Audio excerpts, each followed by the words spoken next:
and welcome back to the Lorden Arts channel. I'm John Lorden. Thank you so much for spending some time with us here today.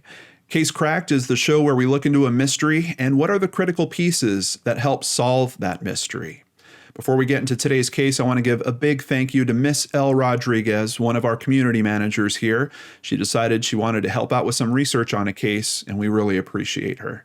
Today's case is called the Crime Scene Cleanup Pro. William Craig Miller had what most would consider a typical American upbringing. Born in the late 1970s, William's father worked for DuPont, and his mother was a local school teacher. After graduating high school, William lived in different states along the East Coast. In early 2002, he met his wife, Michelle Bucci, while she worked in Washington, D.C. as a loan officer, and that fall, the two would get married. Soon, a son was born, and the Millers made the decision to move across the country to Scottsdale, Arizona, where they had purchased a $500,000 home. There, Craig started PuroClean, a business that specializes in the restoration of homes after fires, crime scene cleanup, and even vandalism. With multiple offices operating in Arizona and Nevada, the Millers had nowhere to go but up. On November 25th of 2005, all of this would start to change. That night at 7:30, the Miller's house caught fire, killing one of the three family dogs and severely damaging the property. The family also lost a plasma TV, several guns that Miller owned, and a Toyota Tundra. As police started to investigate the home, they found several pour patterns on the floor, as well as gas cans inside, which indicated the fire was arson. Miller denied any accusations that he had set the fire, but a week into the investigation, evidence was received that turned their case around. One of Miller's employees, a woman named Tammy Lovell, contacted law enforcement and claimed that not only did Craig start the fire, but her boyfriend, another employee named Stephen Duffy, had helped. A meeting was quickly arranged by investigators to meet Tammy at an Arby's in East Mesa, where she repeated her story to them, after which everyone walked over to the gas station next door where Stephen waited. In his interview, he confessed to being an accomplice in the arson and told officers where they could find the TV, guns, and truck that were supposedly destroyed. Miller, he claimed, had burned the house for the insurance money. The next day, investigators recorded telephone conversations between the trio that gave them the evidence they needed to make an arrest. As Miller pulled his silver Audi into PuroClean's office, he was arrested, and both he and Stephen Duffy were indicted for arson and insurance fraud. Miller was forced to scale back work at all of his locations. That January, his business in Scottsdale closed its doors, and he started working out of his rental home, which sat just a few blocks from the recently burned property. The two other PuroClean locations in Nevada were closed entirely. Tammy Lovell was either fired from PuroClean or quit, depending on who you talk to. She went on to begin a job with another restoration company in Mesa. While Stephen waited for his court date, he cleaned carpets and waited for his new job with valley-wide water and fire damage to start on February 24th, 2006. At about 2:45 a.m. on February 21st, Mesa's 911 operators started to receive calls that screams and multiple gunshots had been heard near Ellsworth and Baseline Roads. When the SWAT team entered, they found the bodies of Stephen Duffy, Tammy Lovell, Stephen's 18-year-old brother, Shane Duffy, and Tammy's children, Cassandra, who was 15, and Jacob, who was only 10 years old. All of them were dressed for bed. Some of them appeared to have been dragged from their beds. Investigators could tell that they all put up a fight. All of them have been killed with a firearm. Autopsies would show that Stephen and Tammy had taken the brunt of the abuse, with Stephen being shot 4 times. Tammy had been shot 3 times. Interviews with surviving relatives showed that Shane and Cassandra were dating at the time of their death. The previous fall, the Lovells and Duffy brothers had moved into the gated community together, and all of the adults present had worked or were still working for Miller, who was now law enforcement's prime suspect. When questioned, Miller claimed that he had no idea who had committed the murders. His wife and son had been out of town for months and could offer no help, but he claimed to have an alibi for that night. He was reportedly with friends, which included a professional baseball player who would testify that he was with them at his home after a night out at local bars. 3 weeks after the murders, Scottsdale police received a call from Miller himself. He claimed that his rental home had been burglarized and vandalized. He claimed that he had used pillows to stage his bed to make it appear that he was sleeping in it, and someone came in and fired shots into those pillows. He said he was lucky to have avoided the rampage. As investigators began to process the crime scene, they noticed that Miller owned several guns. Days later, they returned with search warrants and took those guns in as evidence. In the days that followed, the Duffys tried to process their losses as they held car washes and other charity events in an effort to find the funds to bury their loved ones, while the Lovels held a memorial service for Tammy's children. All the while, Miller called reporters to chat and joke about the amount of attention the media paid him as they constantly surrounded his home. As investigators began to look deeper at Miller, what they found in his past only added to their suspicions. In 1996, he was convicted of grand larceny in New York and served 9 months in jail. Just before he met his wife in 2002, a fire broke out at his Alexandria, Virginia home. He claimed that a defective microwave was to blame. With all their evidence in hand, investigators now believe that Miller had staged the burglary at his home to make it appear that the same killers were after him too. When ballistics came back from the confiscated guns, tests would show that 2 of them had been used in the murders, and one of the guns that they took into evidence actually belonged to Stephen Duffy. On March 3, 2006, officers found Miller talking with a local reporter while he ate dinner with his wife at Fleming's Steakhouse. After he finished eating, the reporter said that America's Most Wanted would soon air a segment on the murders, to which he replied, "I may try to catch it.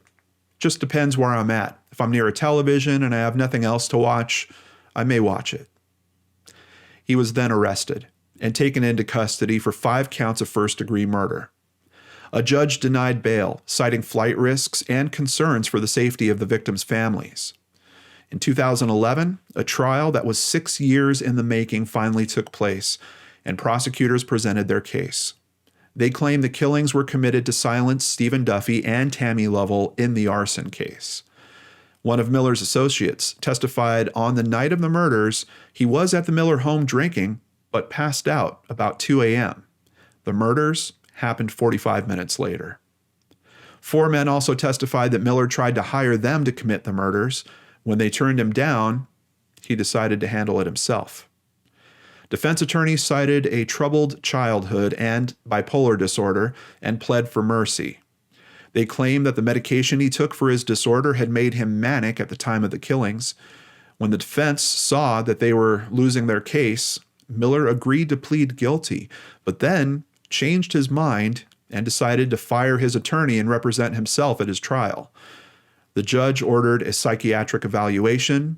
Miller was found competent, and the trial continued. However, he did not represent himself. As a matter of fact, he was absent for most of the trial and only attended during his legal team's closing arguments. The jury only took 6 hours to deliberate before, on August 29, 2011, Miller was convicted on 5 counts of first-degree murder. He also pled guilty to the first arson and fraud charges. When the judge told Miller that addressing the jury would help lower his sentence, Miller declined. A month later, he received 16 years for arson and fraud and was given the death penalty for the murders. After the trial, Maricopa County Attorney Bill Montgomery said in a statement to the East Valley Tribune, quote, "While today's jury verdict cannot bring back the lives taken by the hand of William Craig Miller, it does declare that those who take innocent life will pay the ultimate price. The challenge for our justice system now is to carry out this punishment without unnecessary or undue delay." As of February 21, 2019, William Craig Miller sits in death row at the Browning unit of the Iman complex in Florence, Arizona. No date has been set for his execution. Case cracked. I would like to thank Heavy.com, ABC15.com, the East Valley Tribune, and the PhoenixNewTimes.com. Of course, a big thank you to Miss L. Rodriguez for her research work on this, and of course, Christy Arnhart for writing up today's case. Here she is to discuss it with us now. Well, Christy, we've got a lot to kind of unpack in this case. Terrible tragedy to think of.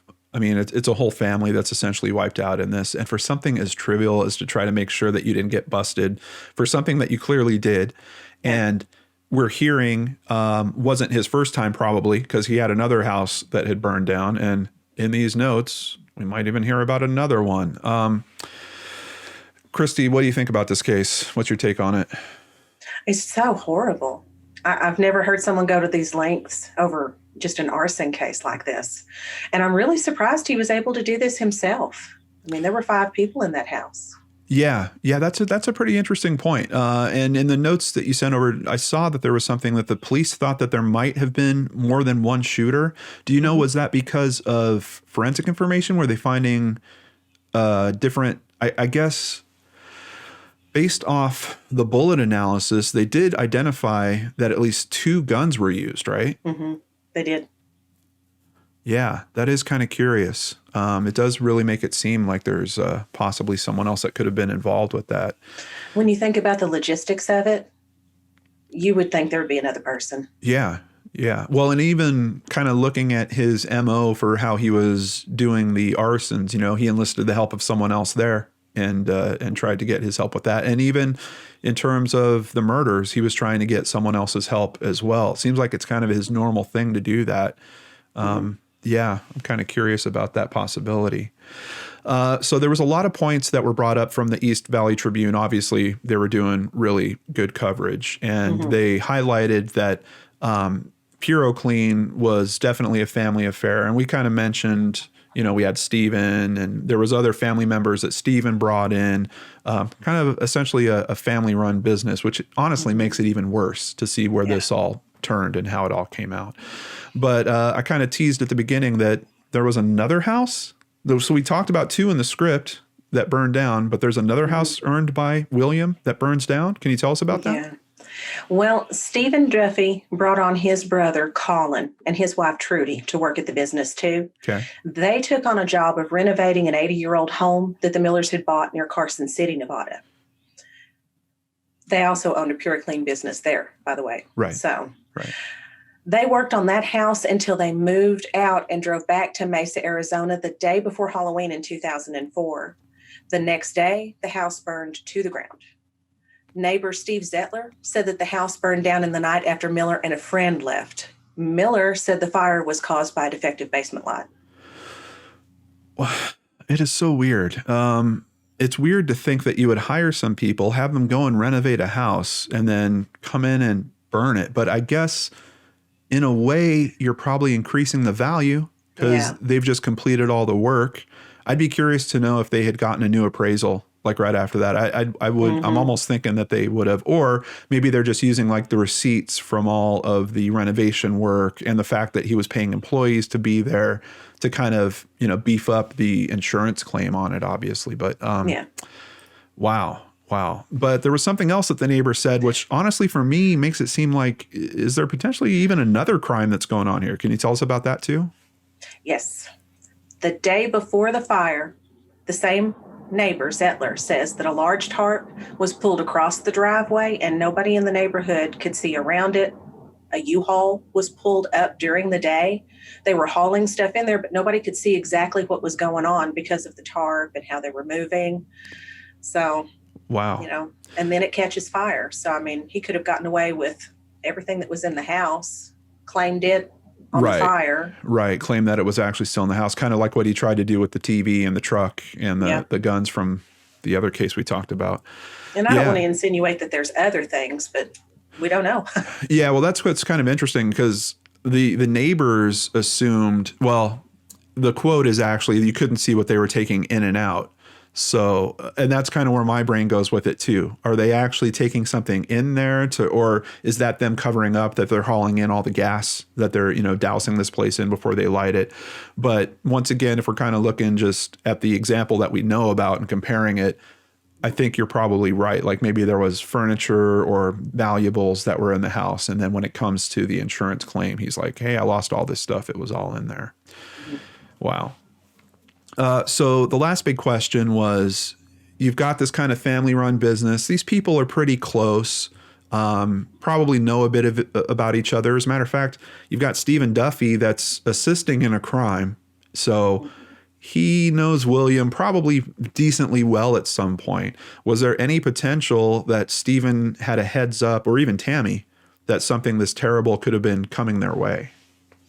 Well, you get conflicting arguments there. Court records and some family members indicated that Stephen and Tammy were afraid for their safety because of the arson case. But then you've got other friends and family who say, no, that's not true. They say Tammy and Stephen had a lot of weapons and they knew how to use them. They also felt that if Tammy felt that her children were in any kind of danger, she would have never allowed them to be there. So I guess it just depends on who you talk to. Yeah. Well, and we do know that one of Stephen's weapons does wind up with William back at his home. So kind of raises that possibility too. I wonder if he had pulled it or if he had it nearby or something after William had already killed him. It's terrible. It's terrible on all accounts. But thank you for your work on this. And once again, thank you to Miss El Rodriguez for her work on the research on this. And we've got one last announcement before we end today's episode. Christy, are you making your first appearance somewhere? Do I understand this right?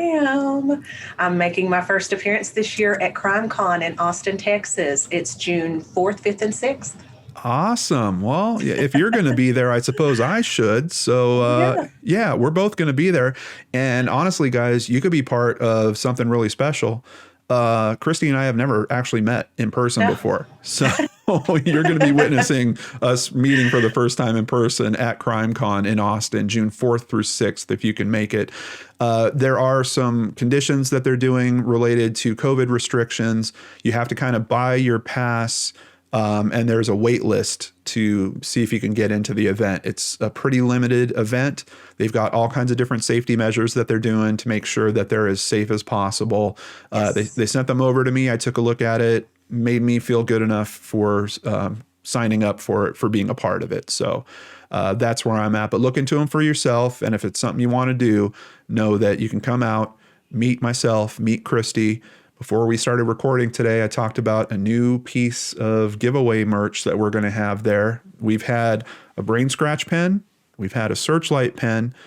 Now you're going to have the two hosts from a different show that we don't have a pen for yet. Wonder what the item might be. I'll leave it to you detectives, but we hope to see you guys there. All right, Christy, thank you so much. And I've got some other people to thank right now. Thank you, PayPal supporters Jennifer Wilson, Michael Park, Larissa Mertschink, and Kelly Jo from I Am Me. If you'd like to support the channel, please visit lordnarts.com. There you can sign up for Patreon, sign up for PayPal, buy merchandise, or even just buy us a coffee like Don Counts did this past week.